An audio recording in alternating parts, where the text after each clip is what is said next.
welcome to AFP's educational offering. I'm Tara Collins. I'm the co-chair for our education committee along with Dana Hammond and one of our committee members, Misha Donner. So we're really excited to bring you a live presentation, which is new for us. And presentation lasts about 45 minutes. We'll have a Q&A after that, chapter chat, if you can stick around till 1:30. During the webinar, please mute yourself. And if you prefer to go video off, that's okay, but we really love to see your face. So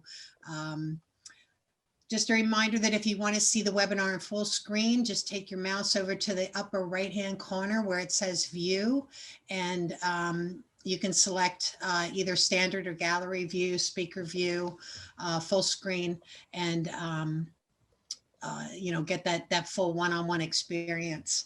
I'd like to introduce Erin Caffarelli, who's our chapter president, on the call.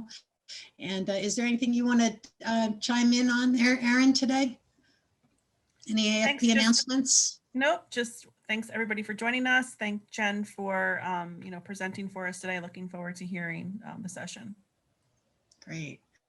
And are there any, is anyone new to chapter chat or visiting from another chapter? If you want to introduce yourself, you can raise your hand, unmute yourself, say hi, or just drop it in the chat. The chat is my friend. I'm going to drop a lot of stuff in the chat here as we go along. Don't forget, we also have collaborative notes. Those are available for you to participate with, and also refer back to if you need a resource that maybe we mentioned. I'll drop those links that appear in the chat in the collaborative notes.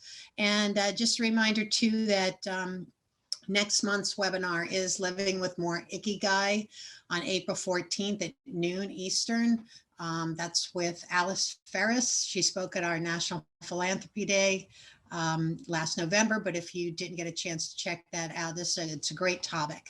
Of course, today's topic rocks. And I'm going to introduce you to Jen Newmeyer. Now, I was part of a Bright and Bold Media book club, and we had 10 books to read that were about fundraising, nonprofit communications. Don't tell Kivy this, but Jen's book was my absolute favorite. It's called The Insider's Guide to Online Fundraising, Finding Success When Surrounded by Skeptics. And I don't usually mark up my books a lot, but this one is marked up pretty much all chapters. And she gives a lot of great concrete examples and ideas and tips and tricks. So if you want to borrow my copy, you can't, so you'll have to get your own. As for Jen, she is one of us. She is a board member of her chapter in Greater Philadelphia of the AFP. She's also going to be a program chair for this year's Leading Philanthropy Conference. You might know her as CharityJen. So she's got a brand, and she lives and breathes digital fundraising. She has some groundbreaking work and creative approaches in almost 2 decades worth of fundraising work. And she's raised some big dollars here over the course of her tenure in philanthropy, and much of that online, which I know that many of us struggle with, particularly in the smaller niche nonprofits. You can find her at charityjen.com. I'll drop that in the chat. She has a passion for helping nonprofits reach their full potential, and she provides a lot of support through community board service, local and national conference presentations. You'll probably find her speaking somewhere else after here. So I hope you'll stick around for the whole session. With that, I'm going to turn it over to Jen. Thanks for coming. Thanks, Tara. Yeah, that was such a great introduction. My gosh, I feel so special. Let's see. So I'm going to go ahead and share my screen, everyone, of my presentation, and we can kind of dive right in. Be sure if you have any questions along the way, this is a very informal presentation, so go ahead and drop those in the chat, and Tara will ask them throughout the presentation. So yes, I am the Director of Digital Membership at WHYY in Philadelphia. I do have a day job. My previous role was with UNCTV in North Carolina, where I was the Director of Integrated Fundraising. And I accepted the position with WHYY last summer. So I actually moved to Philadelphia during a pandemic, which is very interesting. I can't say that I recommend it, but you know, you do what you have to do. So yes, and then prior to UNCTV, I was with the Food Bank of Central and Eastern North Carolina, and I was there for 10 years. Really, that was the start of my journey with online fundraising and digital engagement. So yes, I wrote a book. I'm working on my second one. Very excited about that. And as Tara had said, I am CharityJen on social networks, and I also host a Charity Chats networking group that has since gone virtual. So let's just kind of take a moment to look at the overview of what we're going to be chatting about this afternoon. So based on some of the topics of my book, we're going to talk a little bit about digital skeptics, some of the barriers that you might encounter when you're creating and crafting some of your digital campaigns. And the ways to overcome that is with information. So we'll dig into the purpose of online fundraising and look at some of the benefits of that. Then we'll sort of dive into understanding growth funnels, which is a really important part of crafting any kind of campaign, actually, but particularly with digital campaigns. And then identifying the tools that we'll be using for our campaigns. Then we'll look at actually creating campaigns. I have some really exciting examples to show you of some integrated campaigns and digital campaigns that I have launched during my career. And just kind of to wind things down, we'll look at some prospecting and segmentation tips. So let's look at some of those digital skeptics. So here maybe are some comments that you might hear from your leadership, your colleagues. These are actual quotes that have been said to me during my time of bringing online fundraising to organizations. So we're a traditional organization. We don't do online fundraising. You know, we have very robust direct mail program, or what is really prevalent in public media. And the reason actually why I wrote the book is that they're very dependent on pledge drives. So another quote, we've never done it that way. So, you know, why would we change something? We've never tried to integrate and, you know, online efforts with a traditional campaign. Why would we do that? This next quote is one of my favorite. I would never participate in this. Why would my audience? This was an actual presentation that I was doing at PBS National. It was a national conference, and we had wrapped up a very successful peer-to-peer digital fundraising campaign that was based on PBS Nerd. It was super fun. It had a lot of really engaging components. It was exciting, and we had a lot of activity. And so I did the presentation, presented all of these fantastic results, and this woman who was much older raised her hand and said this: I would never participate in this. Why would my audience? And of course, my first thought that I did not verbalize, but was, well, you're not the target audience. So I think that's something that's important to remember, is that we're not creating our campaigns for ourselves. We're creating our campaigns for a wide variety of age groups and demographics within our audiences. And then here's another one: digital is for millennials, and we know that they don't give. This is a quote that I actually included in the book, and of course, to sort of squash that thought is a great example of Charity Water.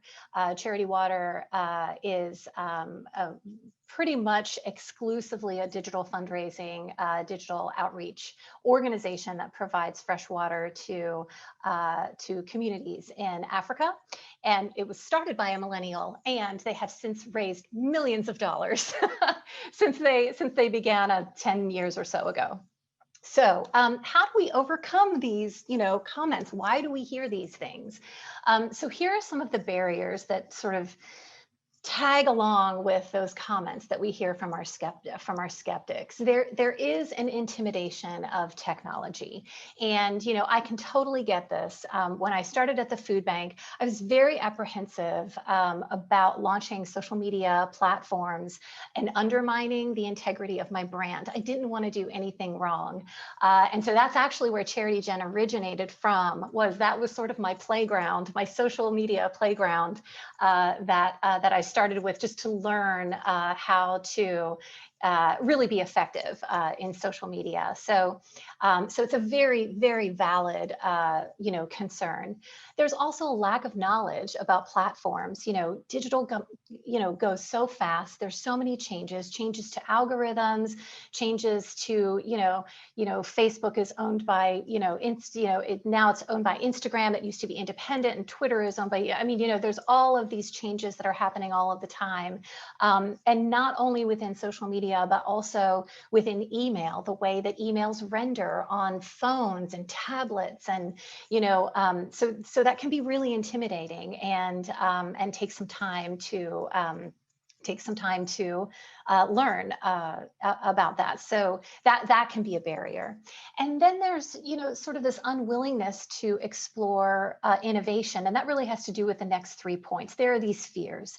There's these fears of change, fears of making mistakes, fears of audience backlash. I remember in some of my earliest presentations in 2011, 2012 about being successful on social media, is people were very concerned about, what do you do when you have haters? What do you do when you have people making, comments that may not be, appropriate for your brand? So there are a lot of valid fears. There are ways that we can overcome them, though, and that's really with just understanding the basics of why online fundraising is important. So, as we know, online activities, digital media, all of this consumption is on the rise, particularly during this pandemic. So more people are adopting these digital tools. We're not able to hold events. We're not, as successful, perhaps, with some of our, traditional ways of fundraising, our in-person tours, our volunteer opportunities.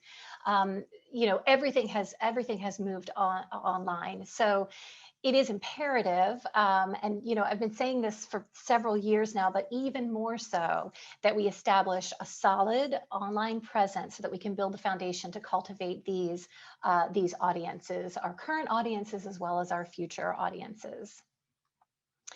And here are, of course, some of the benefits of online fundraising. And one of the most important ones, I think, is diversifying revenue.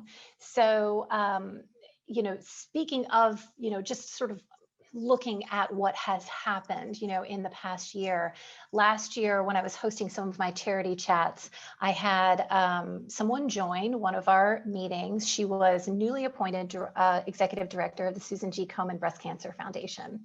So at that time, it was more about just, her, sort of adopting this new role, taking over the office, getting familiar with the activities.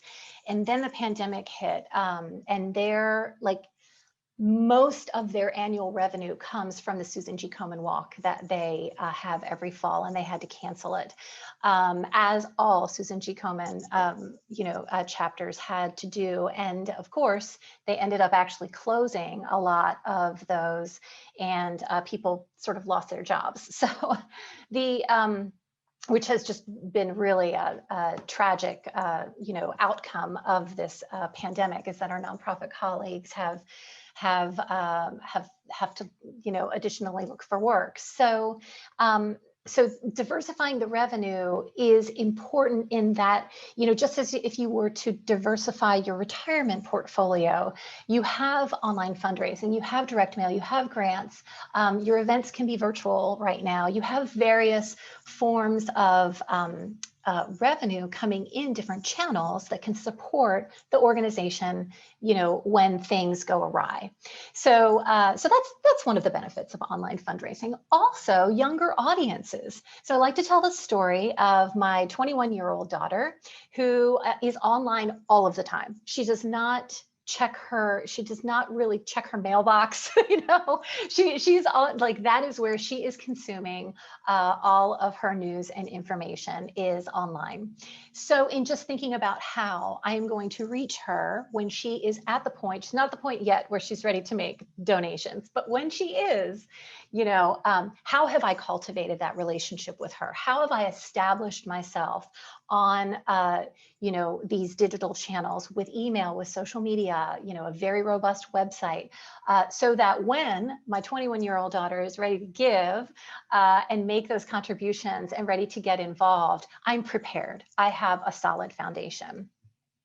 And then one of the other exciting things about online fundraising is the kind of instant results, instantaneous information that you can provide to your audiences.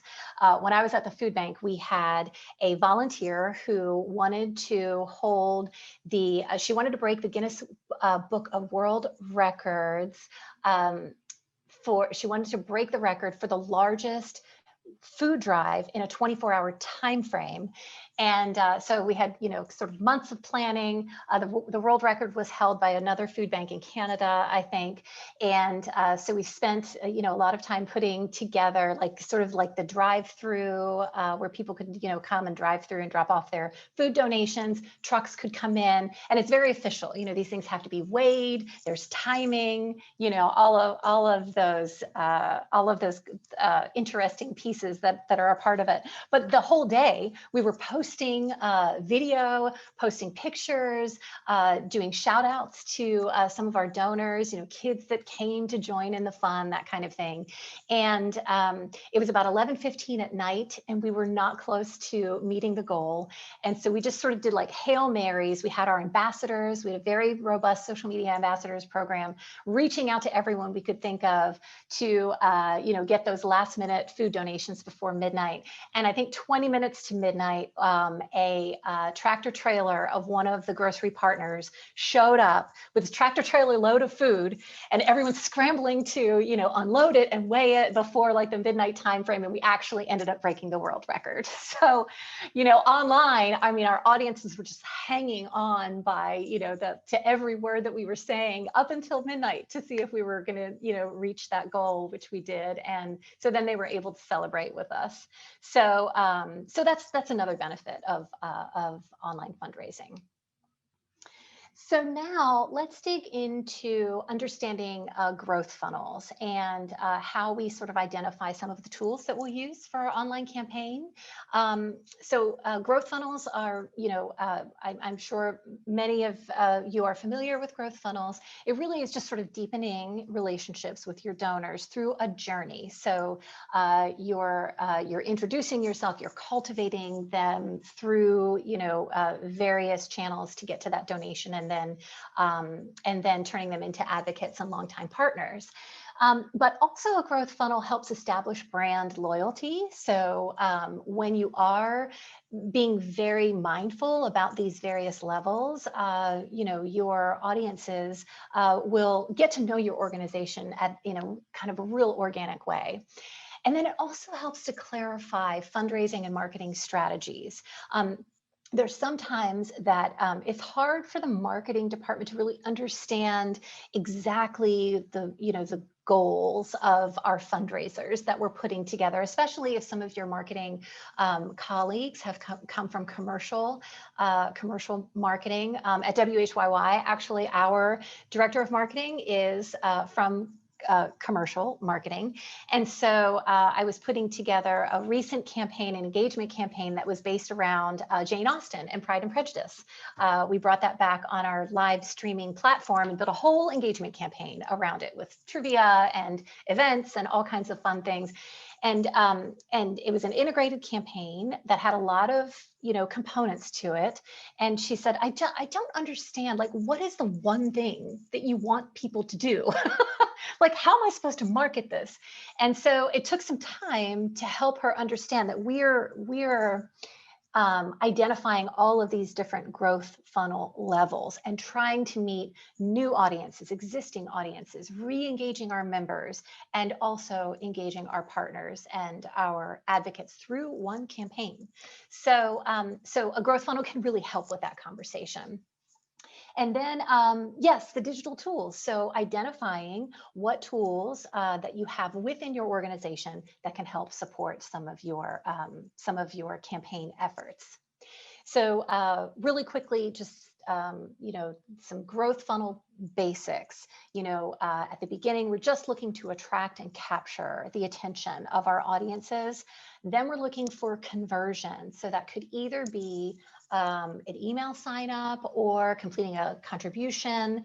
That is your conversion level. And then nurturing. So once you have that email address, once you have that donation, how are you nurturing the relationship through the stewardship and activities that you have available to your donors? In the book, I talk about this six level growth funnel. And I find that, when you're developing your own growth funnel, you can have as many levels or as few levels as you want, as whatever works for your organization. I find that this 6-level funnel really kind of captures a lot of the activities along the way. So it's one that I use often. But like here's sort of the example of a donor journey through this kind of growth funnel, where you have introduction, cultivation, acquisition, value exchange is your donation, stewardship, stewarding your donors and turning them into ambassadors and advocates. So you have your prospects, you're acquiring new people, you're bringing them into your file. You want to turn them into followers, maybe followers on social media. You're acquiring their email, you're getting them to sign up for your email list. Perhaps the next part of your journey of volunteerism is very important for your organization. That might be a part of that acquisition strategy. Then, of course, turning them into donors, that would be your value exchange level. Maybe turning your donors into sustainers, maybe turning those sustainers into planned givers. And then ultimately just turning those very engaged folks into advocates. So now let's just touch on tools that you'll use for your online campaigns. So you'll sort of capture all of this into creating your own toolbox, but the 4 basic components that you need for creating an online campaign are donation form, of course. So that's essential for collecting your contributions. And really, if you can ensure that donation form is mobile responsive and mobile optimized, your campaigns will be so much more successful, because there's so many people who are on their smartphones and tablets these days. Email is another tool, a basic tool. You have to have a way to directly communicate with your online audiences. That's going to be important for your campaign promotion. Now, you'll notice here I say mass email. I'm sure you're all familiar with email marketing platforms like MailChimp. We all know these, right? HubSpot, those kinds of things. The reason I bring this up is because I don't want to assume anything. I was doing a presentation about 1.5 years ago, and a woman raised her hand and she said, I just need some help. I have an email list of about 600 people, and I have email limits, and I can only, I have to separate my emails that I send to people. And I thought, well, what kind of, it's like maybe there is a platform I'm not familiar with where you do have these email limits. Let's explore that a little bit. Like, what are you going through? Well, it turns out she was trying to send through Outlook to her, which is an email client like Gmail, to her email list. And she was separating, I think that Outlook allows like 250 emails, that you can blind carbon copy to send to people. So she's literally splitting her group up and manually doing this. And so, so then I had to clarify, no, we're talking about an email marketing platform. The benefit of that is that an email marketing platform is going to give you engagement metrics. So your opens, your click-throughs, you're going to be able to segment more appropriately to your audiences when you use an email platform. And most email platforms these days have the ability to do automations when you get into things that are a little bit more sophisticated, sending out a welcome series, for example, or other trigger campaigns for actions that people take on your website. So that's why you need a marketing platform, an email marketing platform.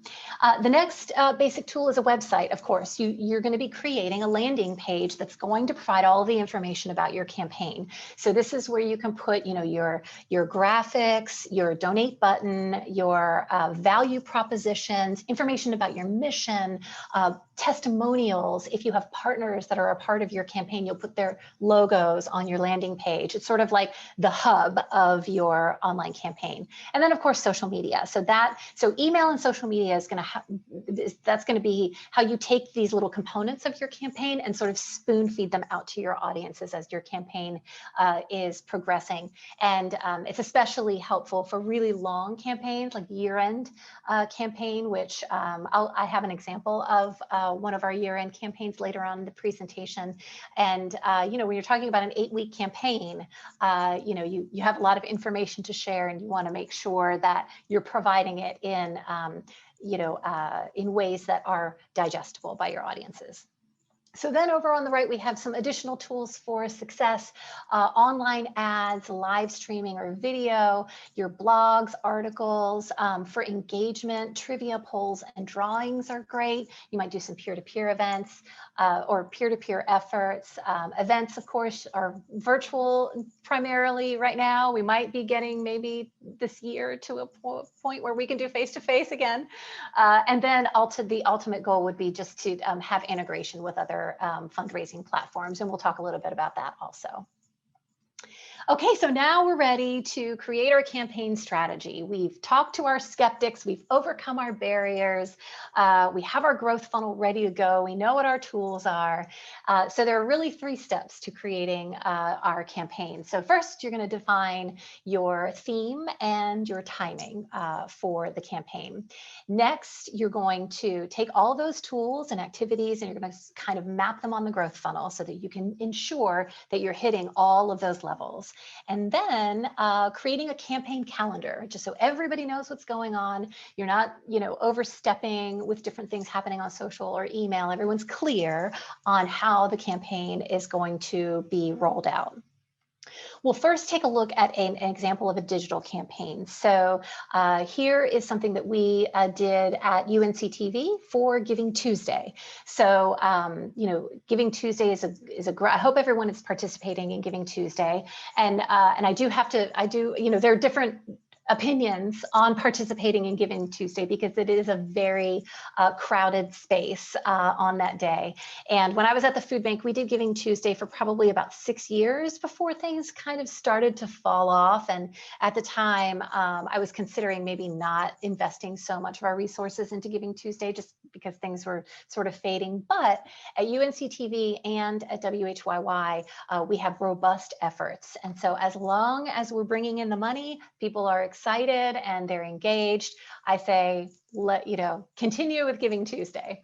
So here are the 4 basic tools, just sort of the visuals of putting together a Giving Tuesday digital campaign. You have your website landing page, you have your photos, donation forms, maybe some social integration on that landing page. Your email series, here's a copy of one of our emails that we sent out as a part of our series. So we had a goal, we included a goal thermometer, made it very interesting, dynamic.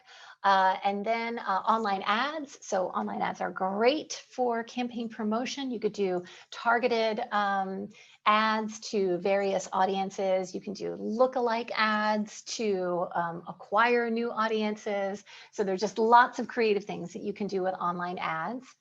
And then, of course, social media. So posting throughout the day, encouraging your advocates, your partners, your ambassadors to post as well, to really get involved, commenting, engaging with the community through social media, and then obviously posting your campaign updates as well.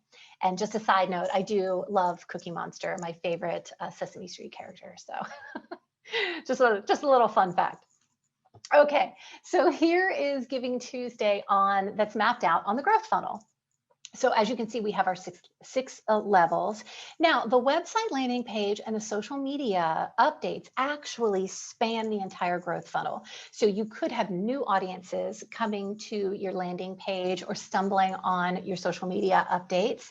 You could have people who are already engaged, your donors, members, people who are volunteers, it really just touches all different audiences. And when you're creating some of that content for your landing page and your social media updates, it's helpful just to think, okay, am I speaking to a new audience? What if I have a donor who comes to this page? What if I have someone who wants to make a donation? Will they be able to quickly make that gift? Is the donate button at the very top of the page? Am I just really aware of all of the different audiences and serving them in the best way possible?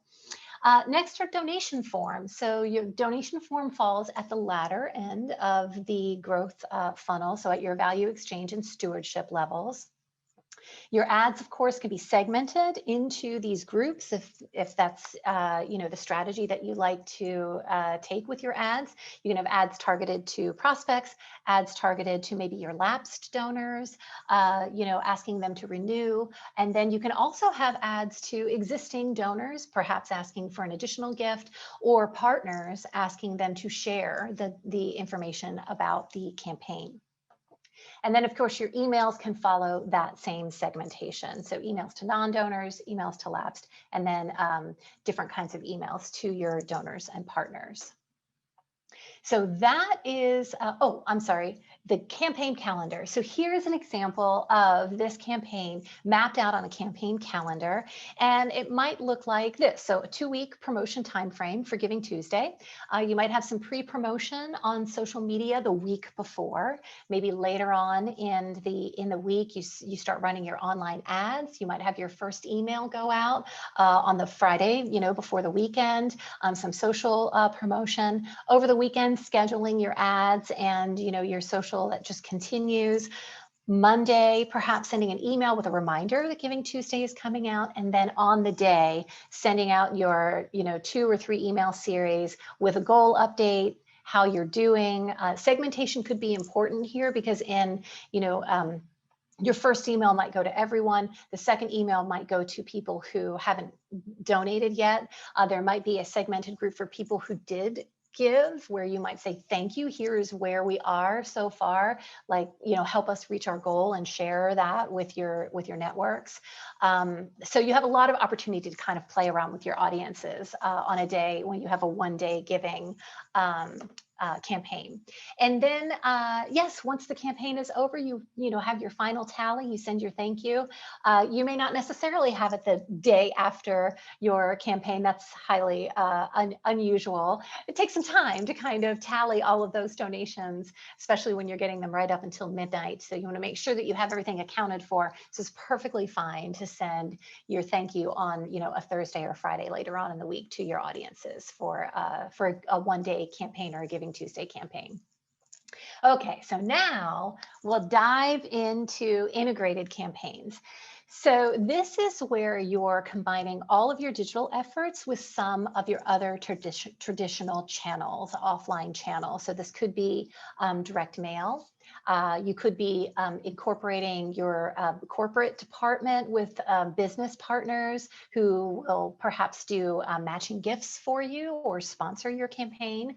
Of course, utilizing your ambassadors. And then, for some organizations in public media, for example, we have our on-air pledge drives or radio.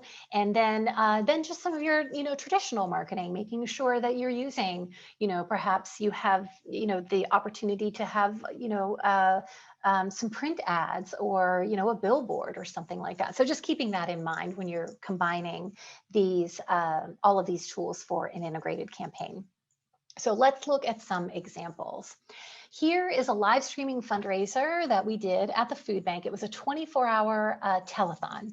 Now you might say to yourself, wait a second, this is a digital campaign, which it primarily was, but we had a lot of activities in the warehouse at the same time. So we had events, we had volunteers, volunteering opportunities, we had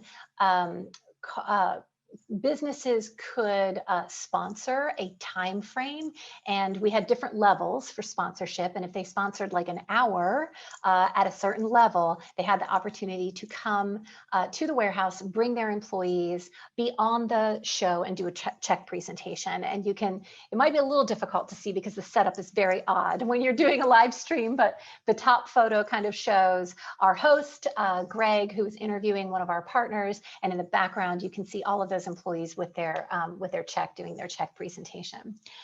We also had a lot of other fun activities. We had a dunk tank. So if we raised a certain amount of money within a certain time frame, we would dunk a celebrity. And if we didn't have a celebrity, we just dunked the CEO.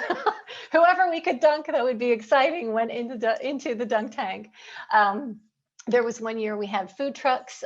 People could come and, watch the show, watch Greg and, watch us doing the show, and come for lunch for food trucks. We had mascots, baseball and hockey team mascots that came and joined us. And I'll never forget, the funniest interview was with a mascot. Like, they don't talk, so there was a lot of this mascot just doing a lot of like hand waving as Greg is trying to ask him questions. And it was so great. Then we also had music. We had sunrise yoga. We had a cake decorating contest, anything to sort of make this, an exciting campaign. And then we also did giveaways and prizes to really encourage new donations from our audiences. So it was a big undertaking. Let's take a look at this telethon on the growth funnel, on sort of expanding on the growth funnel. So as you can see, we have our 4 traditional components, the website, donation form, ads, and emails. And then we add these additional pieces, the live stream and the in-person events, which again span the growth funnel, because you could have new audiences, existing donors, partners, volunteers. Everyone who falls into these categories can participate in the live stream and the events. The drawings and prizes, while the drawings, the trivia can be utilized by members as an engagement tool, or you can use that as an engagement tool for your members. Primarily, the drawings and prizes are to attract new audiences to making contributions to the organization. So just an additional benefit to get them excited about making that gift. Match challenge, we also had that as part of the telethon. That would be at the value exchange level. And then our volunteers and our ambassadors, who were so helpful in helping us with the telethon, were on the latter part of the growth funnel. So that is the telethon. Let's take a look at a different example. This was one that we did at UNCTV. So it was online as well as on air as part of our pledge drive. So we incorporated a 4-week trivia effort leading up to our live Bob Ross takeover in the studio as part of the pledge drive. And you can see in the middle photo, we're on set. That was the actual live night that we had. And yes, I was painting. I painted a Bob Ross. We did a Facebook Live around it. It turned out pretty good. I mean, I love Bob Ross because, he can make anyone a painter. We had volunteer participation as a part of this. We always did for our pledge for our pledge drives, but in the photo at the bottom, You can see some of our volunteers in the background taking calls. And then, of course, we did ads, radio, social, on air ads. We also incorporated partners, and we had Bob Ross themed thank you gifts as a part of this campaign. So really, and we had a Bob Ross program. So really just trying to encompass the just the legend of Bob Ross through this campaign. So now let's take a look at this campaign on the growth funnel. So again, you can see website, donation form, ads, and emails. And then we have this added layer of all these additional components of this campaign. The on-air fundraiser, we did on-air promos. We had video pre-roll. So before, like if you're watching a YouTube video, you know how like an ad will come up. So that's what we call pre-roll in public media. We also had radio ads. We partnered with a radio station. And then of course we did the Facebook Live. The trivia for cultivation and acquisition. And then we also utilized promotion through our print member magazine.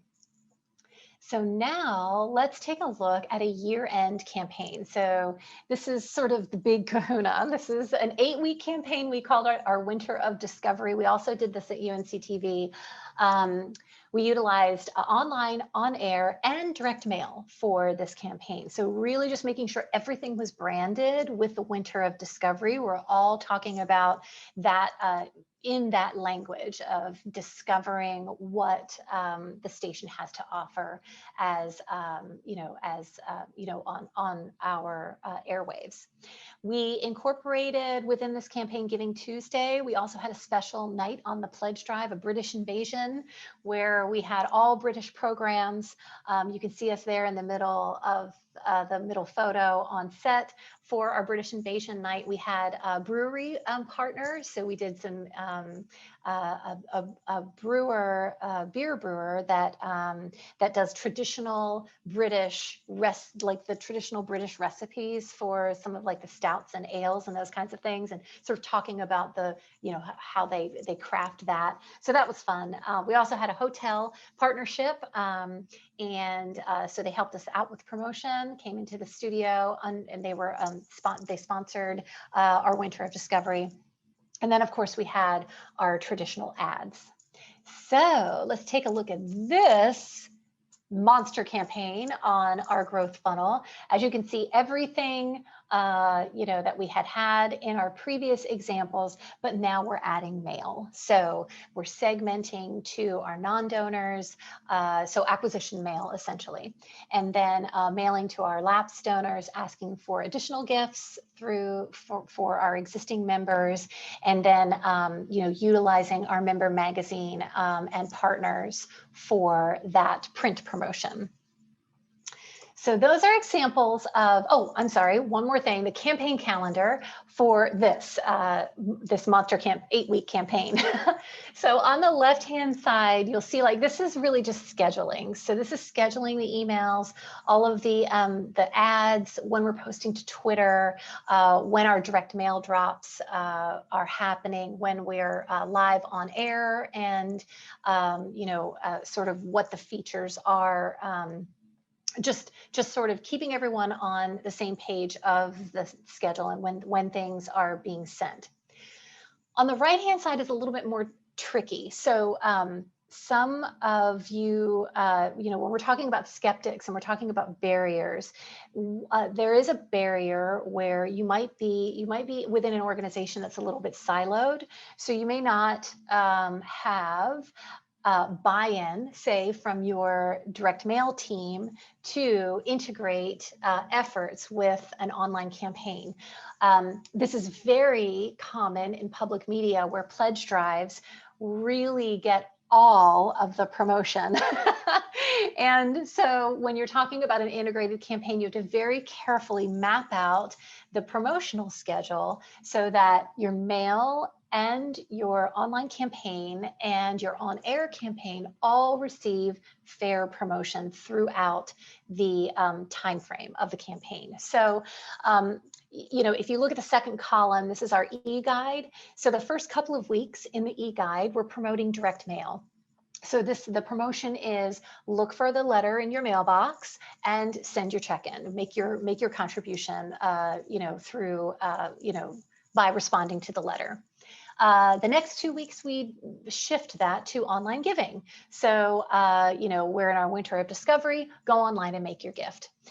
Then you can see in week 5 or 6, everything is pretty much taken over with on-air fundraising. So that is our pledge drive. All of our promotional efforts will go toward promoting the on-air campaign and the programs associated with that.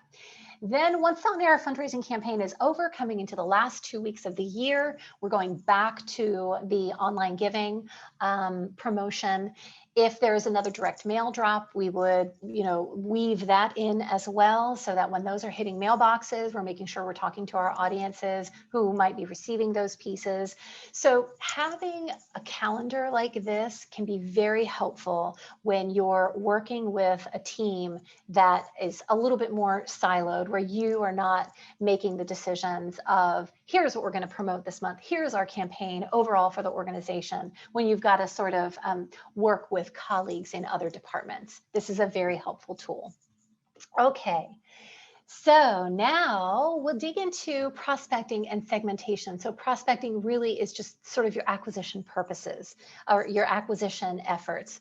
So people who are in direct mail are very familiar with acquisition mailings and a term called churn, which means that you have, you're bringing in new donors, they're on your file for a while, and then eventually, for whatever reason, they end up dropping off. So you always have to sort of feed the beginning of the funnel for those people who drop off later on, years down the road. So making sure that you have a steady stream of donors and revenue will help just continue those efforts and ensure that your organization is financially strong. And then segmentation is really just ensuring that you're talking to your different audiences in a very personalized way. You're making your communications personalized. They feel special.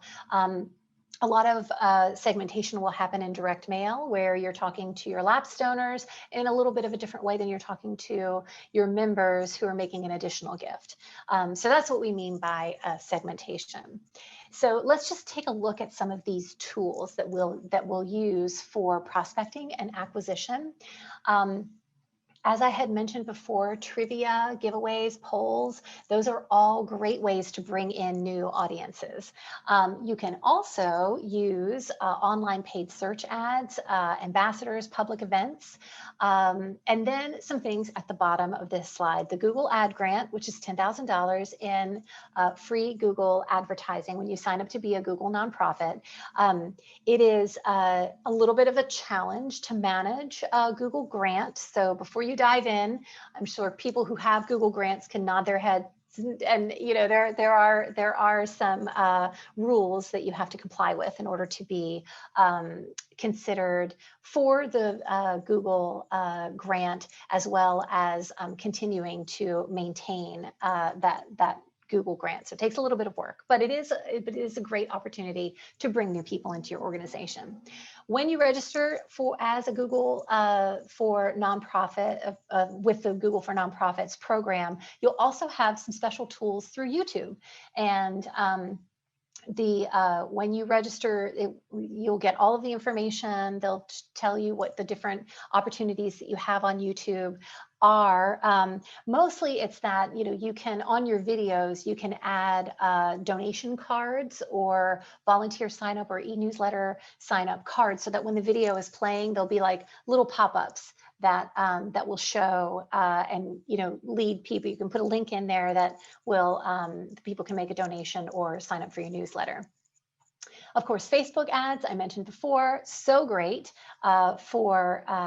for acquisition, especially when you're doing your ads for lookalike audiences. Referrals, of course, would be getting your board members and volunteers involved, giving them a little packet of information so that they can share the news of your campaign and all of your activities.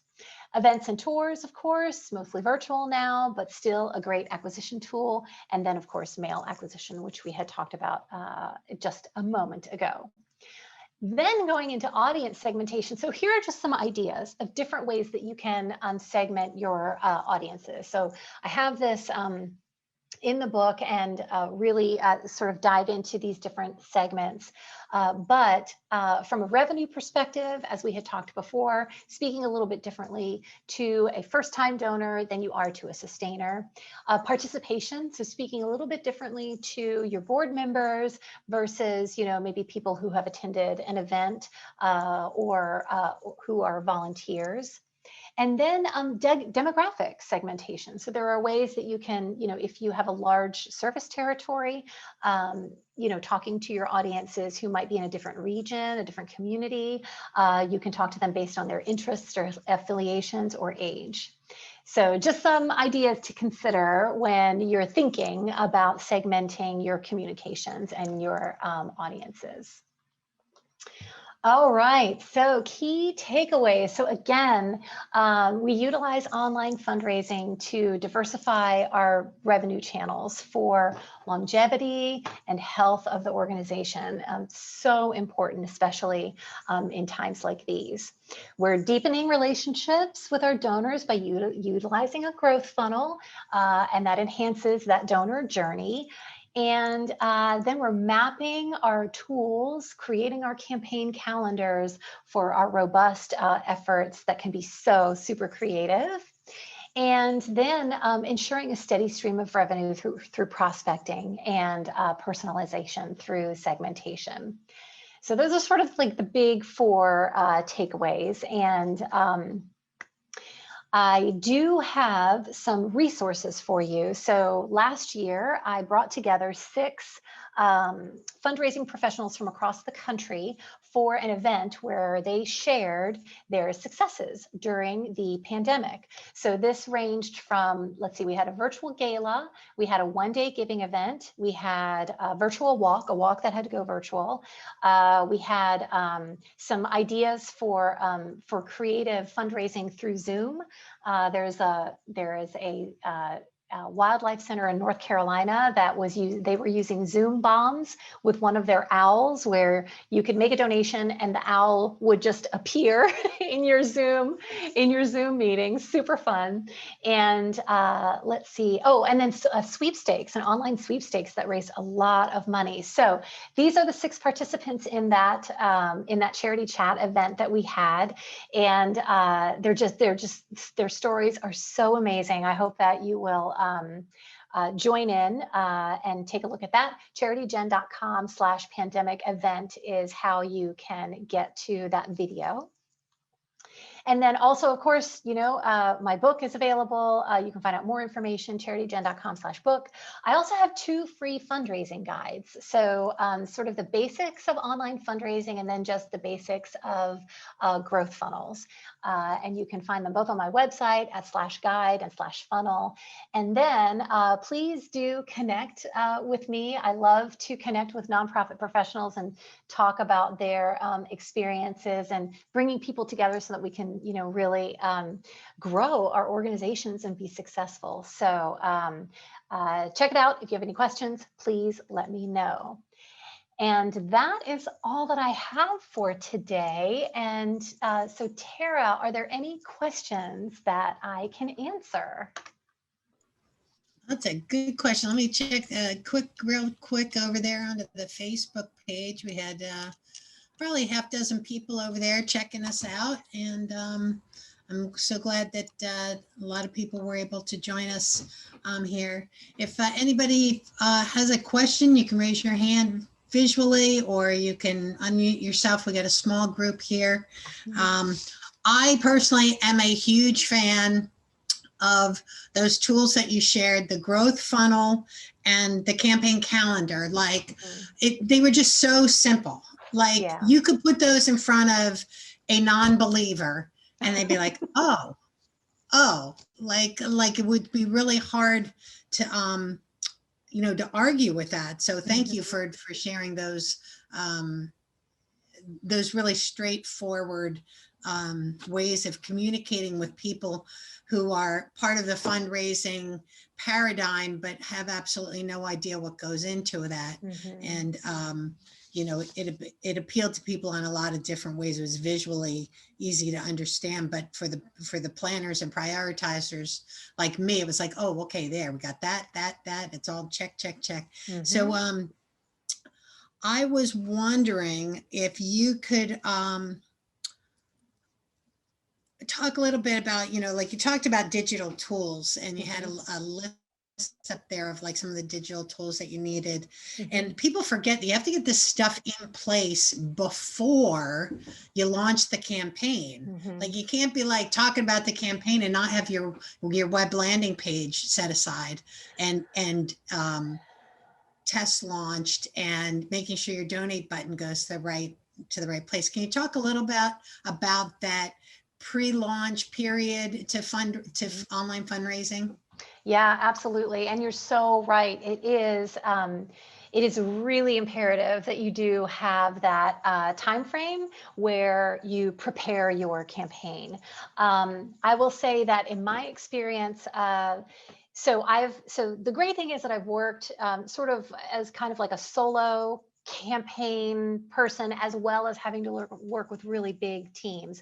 Obviously, when you're sort of a one person machine, you are aware of all of the pieces that are a part of the campaign, and know how to put those together, and ensuring that you have all of your components, all of your website landing page, available and tested, going to your donation form. And also the coding is important. I didn't really talk too much about that in this presentation, but it is in the book, making sure that you have all of your codes set up so that you're sourcing that revenue to the right, campaign and right budget line items.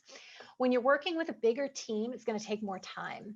So the Bob Ross campaign, we had the marketing department involved, we had our social media team involved, we had our production team involved, we had our on-air fundraising team involved. So we would have these, meetings, huge meetings with everyone. And so then your role becomes more of leadership and checks and balances, so, okay, marketing department, just really goal setting for everyone in the room, because things will and do. I mean, we all work in nonprofits. We know how crazy it is. Things fall apart. People forget.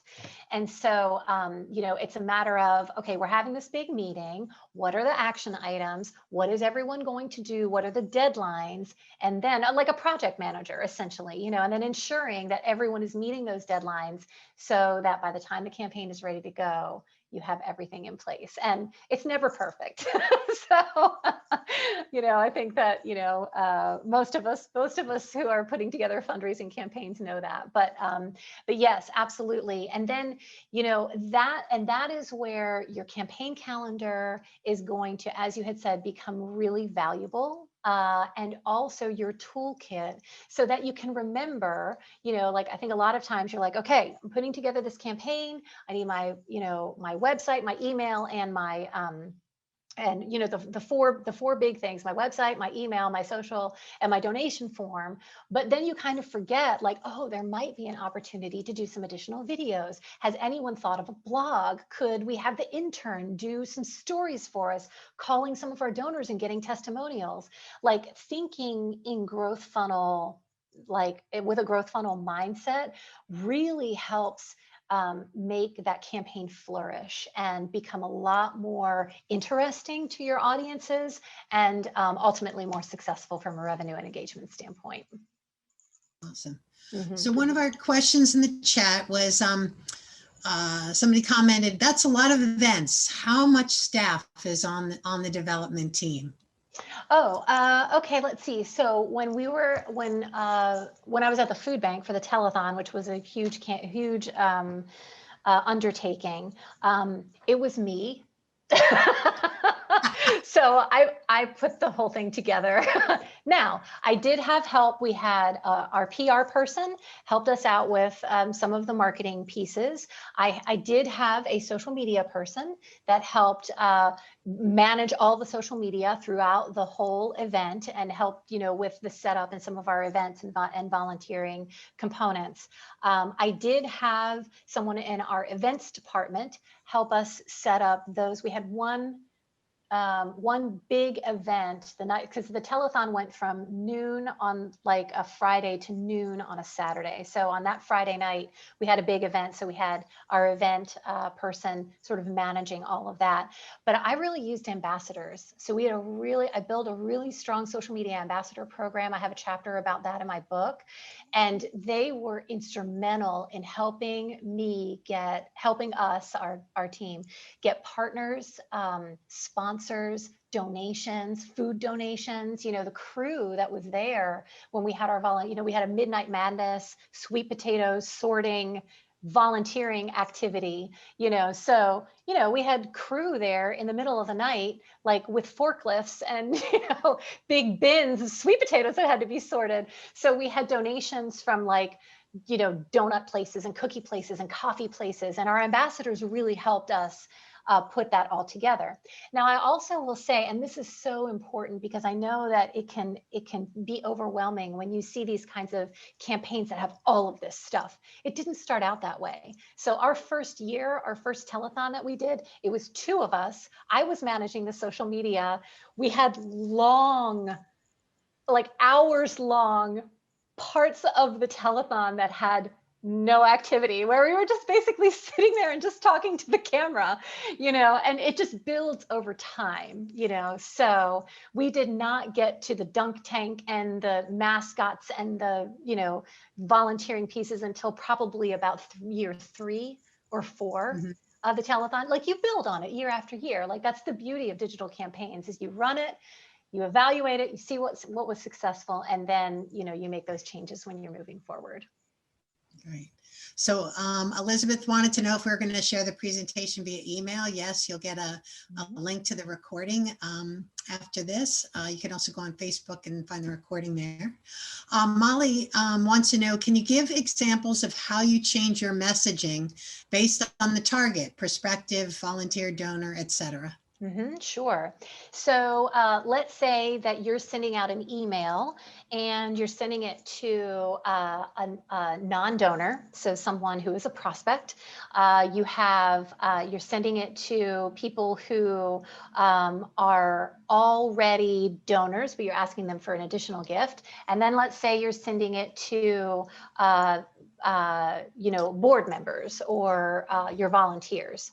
So your non-donor language is going to really emphasize the value proposition and the mission of your organization. So you really focus on those testimonials from other donors, people who had given. You'll talk, about your successes that you've had in the past year.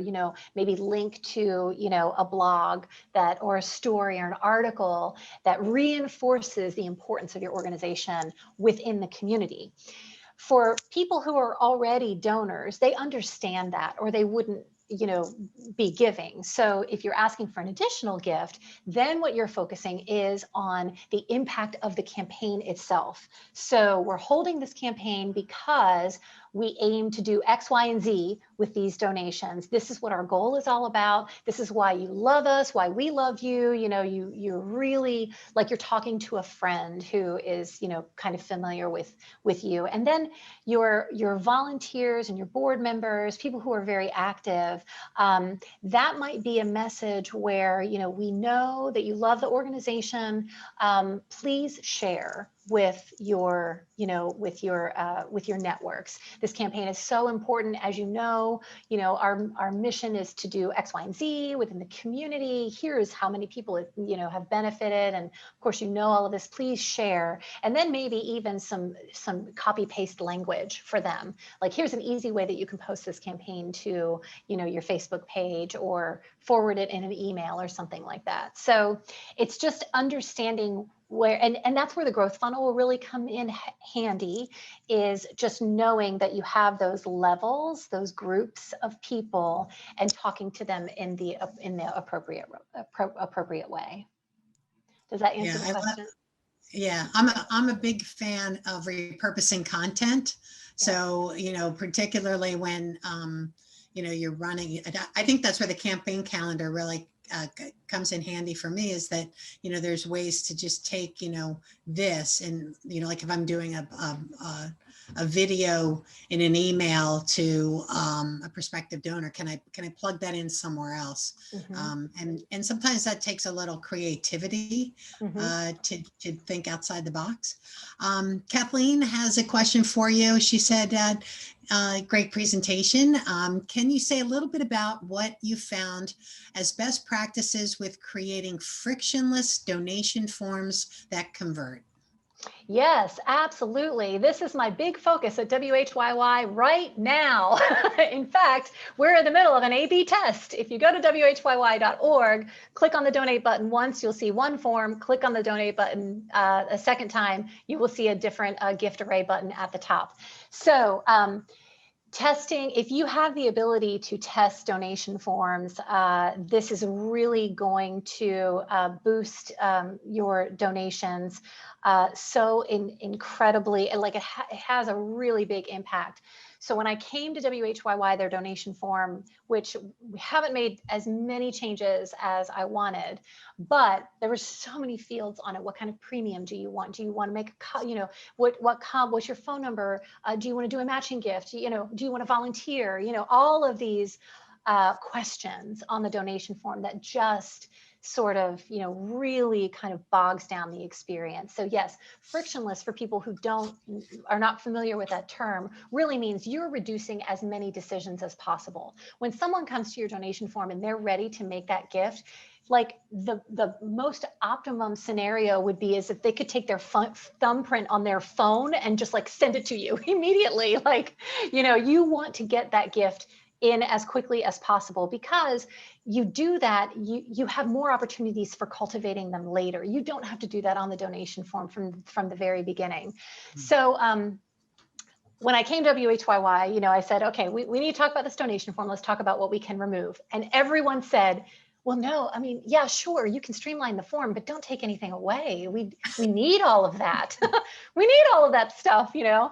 So I spent about a couple of months actually researching all of the clicks on each of those components, how many people were filling in information on those pieces that people found were so vital. You know, like, okay, everyone says that it's important that we have matching gift on the matching gift option on the donation form, but actually less than 1% of people are making or selecting to have their gift matched by their company. So it was really, you know, establishing data for understanding what we can remove. There are some things that, you know, your organization is going to want to keep. Obviously, you want the address and phone number. You know, I mean, the name and address, that just makes your, you know, CRM, you know, cultivation that much easier. But deciding what can be removed can be a very tricky conversation, and that's where testing comes in. So there was one field on the donation form that everyone said was absolutely vital for WHYY, and it said, please select your please select your how you would like to direct your gift. You know, I would like to direct my gift to TV, radio, or or both. So for our TV people, whom, like, I can't even tell you how that question just kind of blows my mind. Like, to get to a form, if I want to give to WHYY, I just heard a great story, and you're asking me if I want this to go to TV or radio or both, like, what does that mean? So we actually went through some testing, and removing that form improved conversion by 47%. We had it was ridiculous, like a 60% increase in contributions by just removing that one question that had everybody stumped at the very beginning, like, what does this mean? And so that's where when you go through that testing process, you can really come up with the data to determine what is best for your audience, because it's not going to be the same for every organization. And the other key piece is that during campaign times, when your audience is very motivated to give, they will be able to put up with a little bit more friction than your normal outside of your campaign timeframes. So now what we started doing is we will run a test during off campaign times and peak campaign times, so that we can get a really good sense of how much information can we gather from our audiences during campaign times that won't undermine the conversion or the donation process, versus outside of campaign times when people are just like, oh, I heard a great story, I just want to make a donation. Like, they don't need to choose a thank you gift or, a wine magazine offer or like entering comments or, those kinds of things. So that's what we're in the middle of testing. And in my second book, I will cover a lot of this because I have some good data to share. Excellent. So a follow-up to Kathleen's question, which she was curious what CRM you're using at WHYY. Mm-hmm.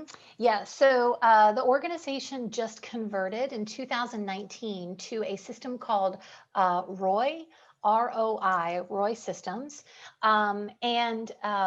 And then we also use engaging networks for our e-commerce platform.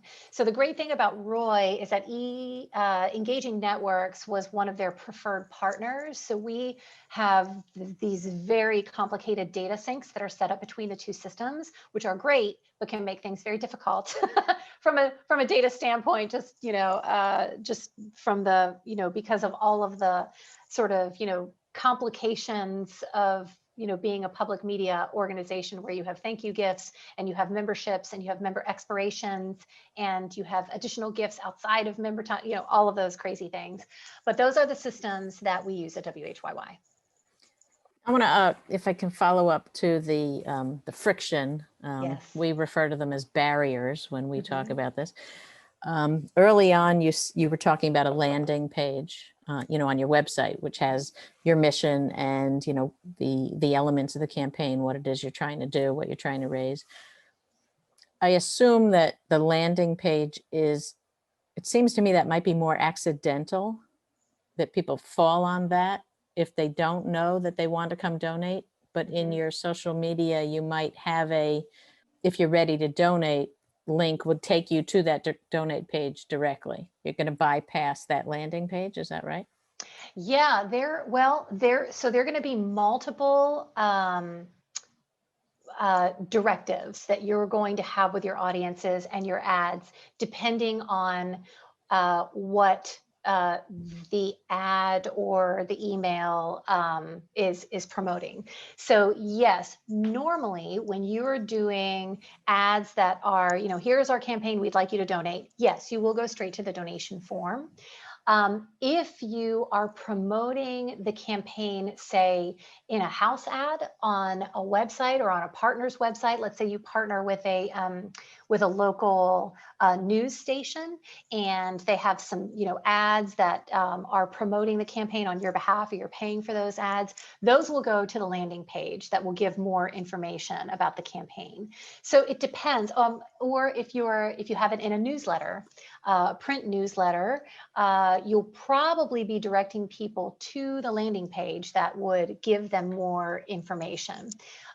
Usually in an email where you're asking for donations, and you have your big donate button, within the copy, there would be, links to the landing page to learn more. So it really depends on the promotional channel that you're using, whether you would direct them directly to the donation page to make that gift, or if there is If it requires a little bit of extra cultivation, that's where your landing page would come in. You know, if you're talking to new audiences who need to sort of have a little bit more information, a little bit more convincing of why they should give to your organization, you probably want to direct them to the landing page. That would be maybe your Google ads, ads to lookalike audiences who may not be familiar with your organization. So so there will be, you know, sort of two-pronged approach for those. And for those the lookalike orgs, because that's the second time you've mentioned it, and I am not familiar with that. There's a way to make that part of your target audience? Yeah, so in Facebook, you can target by interest. You can pull, you know, people who are fans of your page, or you can import a list and create a lookalike ad. So when you, let's say, you know, you import a list of all of your current members or active donors, you import that list into Facebook. What Facebook does is they try to do a match on those on that information, on those emails and that information that's in the file. And then you can select a lookalike campaign. So it would show the ad to anyone who looks like those users that they've identified. So it's really an amazing acquisition tool because it's you know, it's not your, you know, you can create an ad for your members that may remind them of the campaign. You know, you upload that list and serve them. But that lookalike option that is in Facebook ads really sort of expands, you know, your opportunity for reaching new people and acquiring new donors. It's a pretty cool tool. Okay. So I'm curious. Kathleen wants to know, can you talk a bit about creating Facebook lookalike audiences? Yeah, so like I said before, there are different ways that you can do it. You can take followers of your, you know, of your page, of your group page, and serve a lookalike audience. It's just when you're in Facebook setting up these ads, you will see the option for choosing a lookalike ad. So it will ask you to identify your audience first, and then you select the lookalike audience option, and that is how the ad will run. You could do, as I had said before, you can upload active members and do lookalikes on that.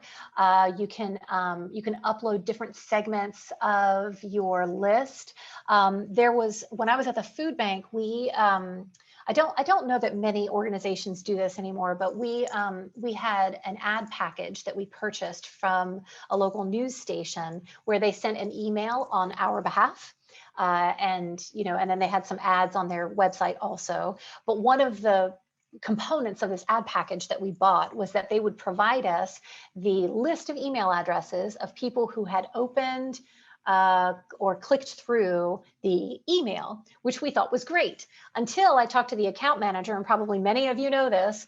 You can't just upload these email addresses into your email file or your email account, because that violates the canned spam laws. So, so we tried to figure out ways to get around this, couldn't. But what we did was we took that list, imported it into Facebook, and ran ads to that group. You could also create a lookalike campaign from something like that also. If you have email addresses coming in from different acquisition efforts that maybe some of your colleagues are doing, that's a really great way to kind of get around that issue of, well, they haven't really opted in. So you could serve them an ad that asks them to join your newsletter. Yeah, I often forget that email is a huge part of the online fundraising equation, that it's not just the social channels. So I'm curious, how do you stay current with the changing landscape in digital tools? Like I was on a forum the other day, somebody was asking about fundraising on Clubhouse. You know, it's like, I felt like I was just getting to the place where I could fundraise on Facebook. And then now there's, you know, then the Instagram came along and TikTok. And now, so like, how do you keep up with it? And how do you start to tease out where you're going to keep your focus? Yes, so there are a lot of great, and actually in the back of my book, I have resources for keeping current with what is happening in philanthropy. So I subscribe to a lot of philanthropy newsletters, Chronicle of Philanthropy, Nonprofit Pro, and then also I subscribe to platforms that like email or marketing platforms. They have really great webinars on the latest, greatest things that are happening in technology. So even though we're not Classy users, for example, Classy has a lot of really great, webinars and blog tips and guides that you can download. So I subscribe to a lot of those, just vendors within the nonprofit circles that have a lot of really great resources. And then I'm on Twitter.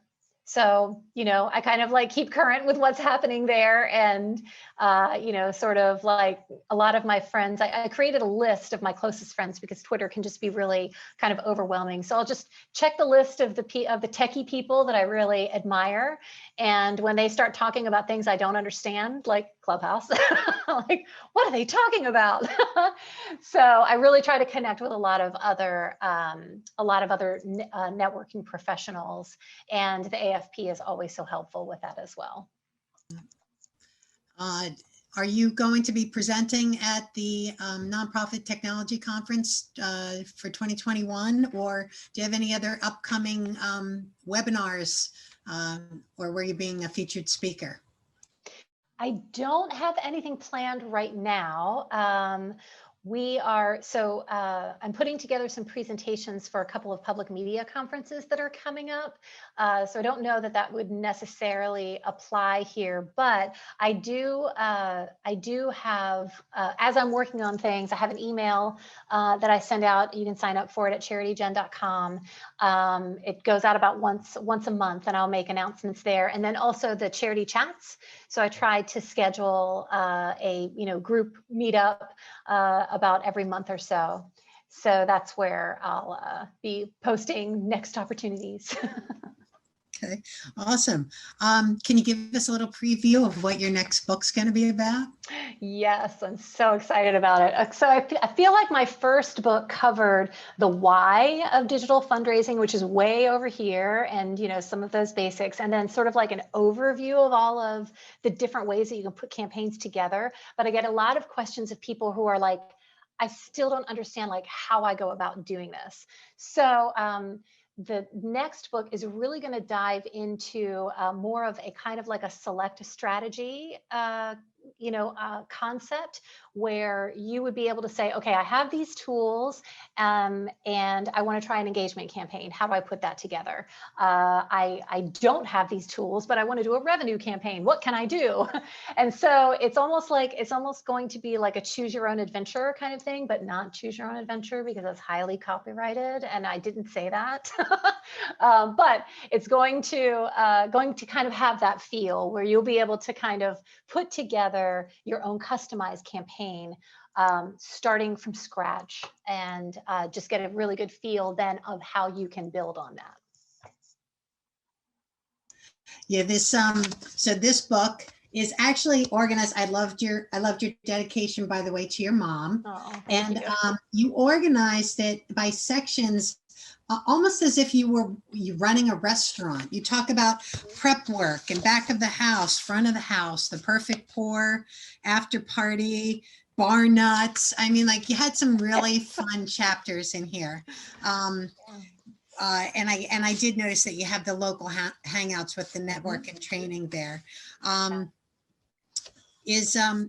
Was there a method to the madness of choosing that kind of theme organization to your book, and like how it related to getting your point across? Yeah, well, it was really interesting I was trying to figure out a way to sort of organize everything so that someone coming to the book, no matter what their level of experience is, would be able to really look through the table of contents and be able to identify very quickly, this is what I need to do. I already have, I don't need to convince anybody of why I need, digital fundraising. So, like setting up the back of the house, that's not what I need. I need to know immediately, how can I create an engagement campaign or a revenue campaign? So it really just stemmed from, I lived in Key West for a while. I was a waitress. I was in the restaurant industry for several years.